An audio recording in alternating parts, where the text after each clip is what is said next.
I'll talk about kind of what's happening with the digital world in terms of video games and social games out there.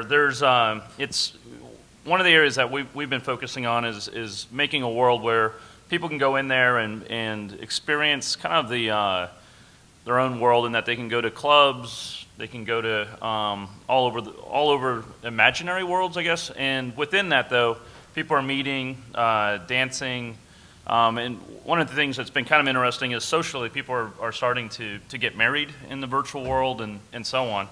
But within that, though, one of the things that's pretty exciting is from a business model perspective, there's been a transformation in the video game business to what they call microtransactions.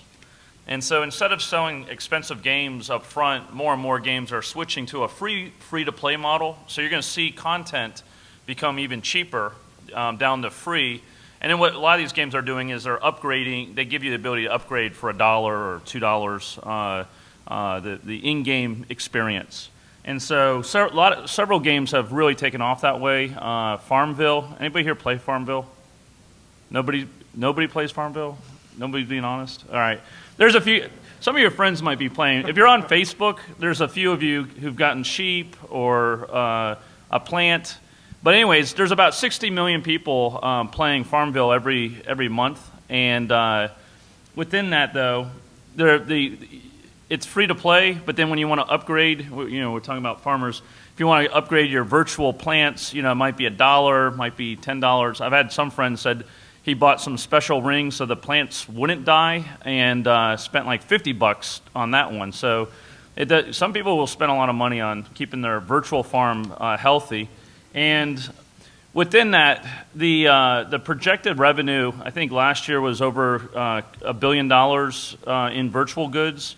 And I think actually Microsoft said on the Xbox alone, just on the virtual goods, not the actual video games, but buying these Xbox points, et cetera, they generated over $1 billion. And they're saying over the next 3 to 4 years, in terms of entertainment value, the revenue associated with virtual goods will be bigger than movies and music combined. So it's going to be bigger than what we perceive as entertainment today. Within that, though, and in fact, I think this week a game came out called Call of Duty. It's kind of a run around, shoot each other. That just generated, I think, $360 million, which is more than any movie's ever done on an opening day. Within that, at a high level, though, I think some of the trends that I'm seeing with all these video games and why it's going to be so big, there's this concept, why do kids play the games? And ultimately, if you look at what's making these games exciting, is there's a constant reward mechanism. You're constantly getting trophies, you're getting badges, you're unlocking special features, you're getting points consistently, so it's showing you progression. You level up as you get so many points. We call this kind of the meta game, right? Or at a high level, it's this constant reward system. And so one of the things that's happening at a macro level that I think could be applied not only to video games, but to business and business simulators and business applications, as well as education, will be the gamification of a lot of this content. If you look at most classes, there's not a lot of constant rewards. Versus this is, if you watch kids play games, they're constantly getting more points, they're constantly getting rewarded. And so we're actually starting to see more and more of the innovative websites that are being built have progress, leveling, all these mechanisms that the things that make games very engaging, retentive, and viral is being applied now to more and more applications.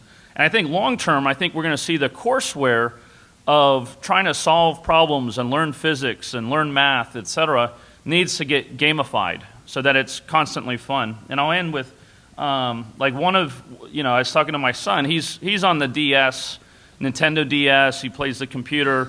He's learning. I showed him a program.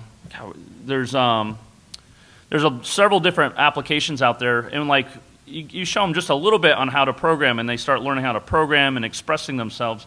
But he was like, how come the classroom, he's actually really bored in his class.